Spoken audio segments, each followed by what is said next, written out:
थकित को शांति का वचन। भाई भक्त सिंह के द्वारा फरवरी 5। आओ हम अपनी कर्ता यहोवा के सामने घुटने टेकें। भजन संहिता 95 का 6 पद। दानियल को एक उच्च पद पर पदोन्नति किया गया था।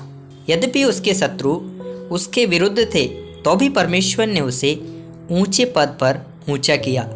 शत्रु की गतिविधि को आपको हतोत्साहित ना करने दें। प्रभु आपको बढ़ावा देने के लिए उन्हीं परिस्थितियों का उपयोग करेगा। शत्रु आपको धूल में घसीटने की कोशिश करेगा, लेकिन परमेश्वर आपको तब तक उठाएगा जब तक आप उनका सम्मान करते हैं और संसार के ईश्वरों के सामने झुकने से इनकार करते हैं।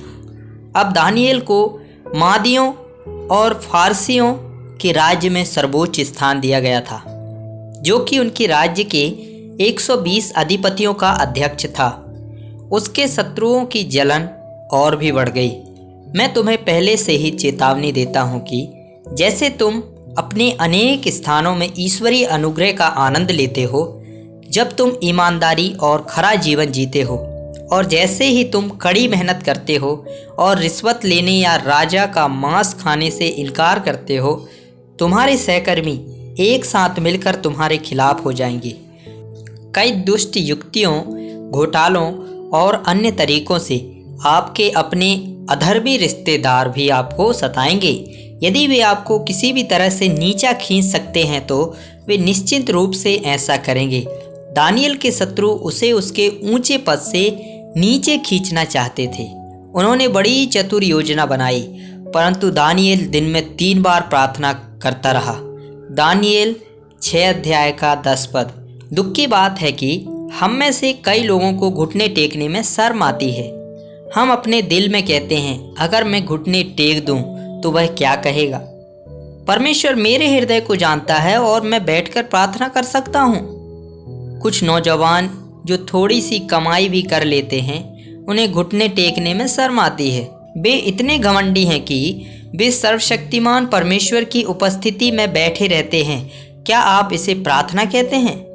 हे मूर्ख और अंधों, वे लोग जो तुम्हारे सृष्टिकर्ता और तुम्हारे परमेश्वर के सामने झुकने और घुटने टेकने से इनकार करते हैं, जब आप मुसीबत में होते हैं तो आप उसे दया के लिए पुकारते हैं। जब आप पदोन्नति चाहते हैं, जब कोई बीमार होता है तो आप प्रार्थना चाहते हैं, लेकिन आप अपने परमेश्वर और अपने सृष्टिकर्ता के सामने झुकने से इनकार करते हैं।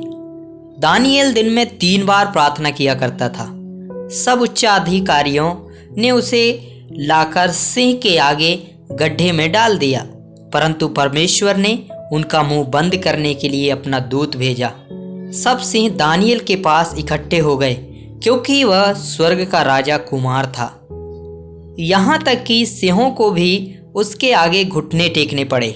हमारा प्रेमी और जीवित परमेश्वर आपको ऐसा राजा बनने के लिए बुला रहा है। सारी बुरी शक्तियाँ आपके सामने नतमस्तक होंगी।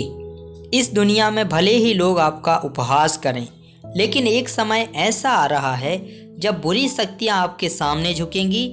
वह शर्त है कि आप अब दुनिया के आगे झुकने से इनकार कर दें।